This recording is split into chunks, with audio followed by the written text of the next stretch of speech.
ભુજ ખાતે જીતો ટેપ્ટરના ઉપક્રમે વિશ્વ નૌકાર દિવસ નિમિત્તે વિશ્વ નૌકાર જાપનું આયોજન કરવામાં આવ્યું હતું। ટાઉન હોલ ખાતે મોટી સંખ્યામાં જૈન સમાજના ભાઈઓ બહેનો પરંપરાગત પોશાકમાં સજ્જ થઈ અને નૌકાર મંત્રમાં જાપમાં જોડાયા હતા। દેશના ગૃહમંત્રી અમિત શાહ પણ વિડીયો કોન્ફરન્સના માધ્યમથી નૌકાર મંત્ર જાપમાં જોડાયા હતા।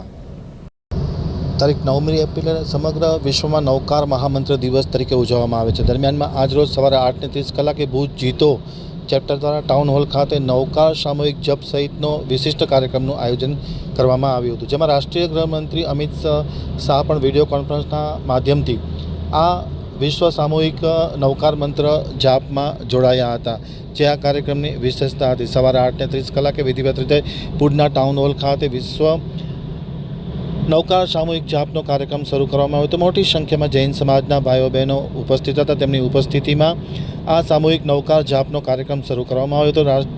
દેશના ગૃહમંત્રી અમિત શાહ પણ વિડીયો કોન્ફરન્સના માધ્યમથી આ સામૂહિક નૌકાર મંત્રના જાપમાં જોડાયા હતા અને સમગ્ર વ્યવસ્થા તાપસ શાહ દ્વારા કરવામાં આવી હતી। ખાસ કરીને પંકજભાઈ મહેતા, બિરજુભાઈ શાહ જેઓએ આ કાર્યક્રમની વિશેષ વ્યવસ્થા સંભાળી હતી અને સવારના 8:30 કલાકે આ કાર્યક્રમનો પ્રારંભ કરવામાં આવ્યો હતો। મોટી સંખ્યામાં પરંપરાગત રીતે જૈન ભાઈઓ બહેનો પોતાના પોશાકમાં ઉપસ્થિત રહ્યા હતા અને નૌકાર મંત્રનું જાપ કરવામાં આવ્યો હતો।